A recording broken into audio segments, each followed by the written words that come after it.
Hi friends, అందరూ ఎలా ఉన్నారు? ఆ ఊరు పేరు వింటేనే జనం గజగజ వణికిపోతారు. అది చెల్లవలి కాదు, ఆ ఊరు శివారులో ఉన్న ఒక శపించబడిన ఇల్లు వల్ల 2005వ సంవత్సరం పంజాబ్ రాష్ట్రం మంచు దుప్పటి కప్పుకుని ఉంది. ఆ ప్రాంతమంతా చలిపులి పంజా విసురుతుంటే మనుషులకు బయటికి రావాలంటేనే భయపడుతున్నారు. కానీ ఆ చండీగఢ్ శివారులో ఒక బంగ్లా ఉంది. దాని నెంబర్ 112. చుట్టుపక్కల ఎన్ని ఇళ్లు ఉన్నాయి, బంగ్లా వంక చూడడానికి కూడా ఎవ్వరికీ సాహసం చాలదు. దానికి ఒక అందమైన పేరు ఉంది, నూర్ మహల్. కానీ స్థానికులు మాత్రం దాన్ని భూత్ బంగ్లా అని పిలుస్తారు. ఎందుకో తెలుసా? ఆ ఇంట్లోకి అడుగు పెట్టిన వారు మళ్ళీ తిరిగి రావడం ఎవ్వరూ చూడలేదు. అసలు ఆ బంగ్లా లోపల ఏముంది? అక్కడ తిరిగే ఆ ముగ్గురు వ్యక్తులు ఎవరు? అంకుష్ అనే కుర్రాడు చేసిన ఆ ఒక్క తప్పు అతన్ని ఎలా ముచ్చు అంచుల్లోకి తీసుకెళ్లింది ఈ రోజు తెలుసుకుందాం. చలికి వణికిపోతున్న పంజాబ్ శీతాకాలం, ఒక రహస్యమైన బంగ్లా, ఎవరో దగ్గరికి వెళ్ళని ఒక ఇల్లు, దానికి నూర్ మహల్ అని పేరు కూడా ఉంది. కానీ జనంలో మాత్రం భూత్ బంగ్లా అని పిలుస్తారు. బంగ్లా నెంబర్ 112. చండీగఢ్ శివారు ప్రాంతంలో ఉంది ఇది. ఆ దారిలో నడిచే వాళ్ళు కూడా ఆ వైపు చూడకుండా తప్పించుకుంటారు.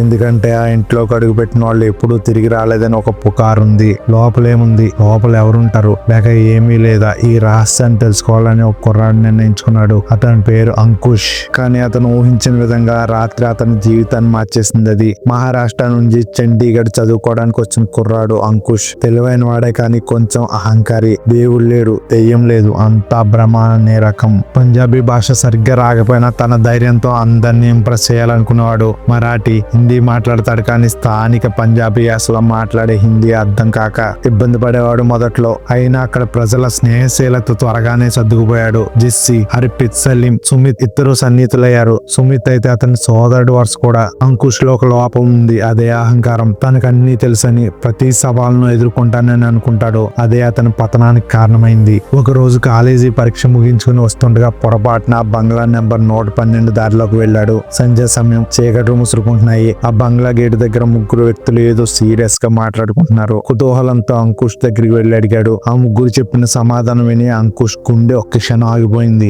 వాళ్ళు ఇలా చెప్పారు: ఈ రోజు ఇక్కడ ముగ్గురు చనిపోయారు బాబు, కానీ వారి శవాలు మాయమయ్యాయి. అవే వెతుకుతున్నాం. మేము విచారణ కోసం వచ్చాం, శవాలు మాత్రం కనిపించడం లేదు. నువ్వు ఇక్కడి నుండి వెళ్ళిపో, ఇది మంచి చోటు కాదు. అంకుష్ కి గందరగోళంగా అనిపించింది అక్కడ పరిస్థితి అంతా. కానీ అర్థమైంది, వాళ్ళు హెచ్చరిస్తున్నారు అంకుష్ ని. అంతేకాదు, సాయం చేయాలనుకుంటే ఉండు, లేకపోతే వెళ్ళిపో అని చెప్పారు. అక్కడి నుండి బయటపడ్డ అంకుష్ టీ కొట్టు దగ్గర ఉన్న తన స్నేహితులకు ఈ విషయం చెప్పాడు. కానీ వాళ్ళు నవ్వేశారు. అంతేకాదు, అంకుష్, ఆ బంగ్లా గేటు తాళం వేసి 10 ఏళ్ళు అవుతుంది, అక్కడ మనుషులు ఉండడం ఏంటి? నువ్వేదో భ్రమపడి ఉంటావని వాళ్ళు హేళన చేశారు. అంకుష్ కి కోపం వచ్చింది. తన మాట నమ్మకపోవడం, ఎగతాళి చేయడం సహించలేకపోయాడు. ఆ అవమానం భరించలేకపోయాడు అంకుష్. నేను చూసింది నిజం నిరూపిస్తా, ఆ ఇంట్లోకి వెళ్లి ఆ ముగ్గురిని బయటకు తీసుకొస్తా అని పందెం కాశాడు. కానీ జెస్సీ, సలీం ఇద్దరు రెచ్చగొట్టారు. పోరా, ఊరంతా నేను హీరో అనుకుంటుంది, అక్కడికి వెళ్తే ఈ మూడు నమ్మకాన్ని పోగొట్టినట్టు కూడా ఉంటుందని చెప్పారు. అంకుష్ గర్వంగా లేచాడు. 5గురు సైకిల్ పై నూర్ మహల్ వైపు బయలుదేరారు. చీకట్లో ఆ పాడుబడిన బంగ్లా భయంకరంగా కనిపించింది. స్నేహితులు మళ్లీ వారించారు. వద్దులే,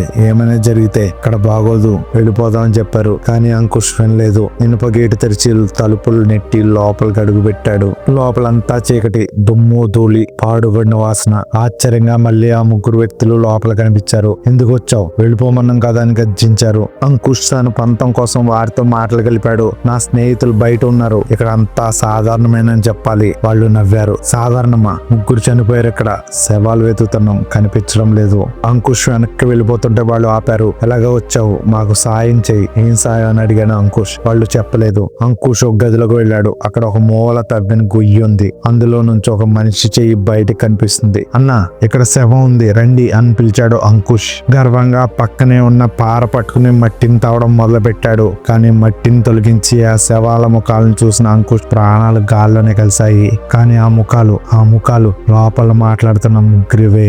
అంకుష్ బెత్తరపోయాడు. వెనక్కి తిరిగి చూస్తే ఎవ్వరూ లేరు, తాను మాత్రమే. అంతేకాదు, 3 ప్రాణాలు లేని శరీరాలతో ఉన్నాడు. పరిగెత్తాడు తలువైపు. తలుపులు వాటంతటా అవే మూసుకుపోయాయి. గుంజన తెరుచుకోవడం లేదు. అరిచాడు, ఏడ్చాడు. భయంతో వణికిపోతూ వెనక్కి తిరిగితే అక్కడ ఎవ్వరూ లేరు. ఆ గొంతులో ఉన్న శవాలు నెమ్మదిగా కదలడం మొదలుపెట్టాయి. ఆ శవ ముఖాల్లో ఒక వికృతమైన నవ్వు. దొరికావులే మూర్ఖడా అన్నట్టుగా అవి అంకుష్ వైపు వస్తున్నాయి. అంకుష్ స్పృహ కోల్పోయాడు. చివరి క్షణంలో ఒక శవం పార ఎత్తి తన వైపు వంగుతున్నట్టు కనిపించింది. అదే సమయంలో బయట స్నేహితులు ఆందోళన చెందారు. పోలీసులు వచ్చి తలుపులు బద్దలు కొట్టి లోపలికి ప్రవేశించారు. అంకుష్ మాత్రమే పడి ఉన్నాడు. శవాలు లేవు, ఏమీ లేదు అక్కడ. అతన్ని ఇంటికి తీసుకొచ్చారు. స్లోలోకి వచ్చిన తర్వాత జరిగింది చెప్పాడు. పోలీసులు విన్నారు, కానీ నమ్మలేదు. అక్కడికి వెళ్ళొద్దని ఊర ఊరంతా చెప్తుంది, నువ్వు చూసింది నీకు తెలుసు, మాకు ఏమి కనిపించలేదు అక్కడ, మూఢనమ్మకాలను గౌరవించడం మంచిదని చెప్పారు అక్కడ వాళ్ళందరూ. ఇంతకీ ఆ నూర్ మహల్ లో ఆ 3 శవాలు ఎవరివి? ఇప్పుడు చెప్తా, స్టోరీ వినండి. తర్వాత విచారణలో తెలిసిన నిజం ఏంటంటే నూర్ మహల్ బంగ్లా 3 అన్నదమ్ములది.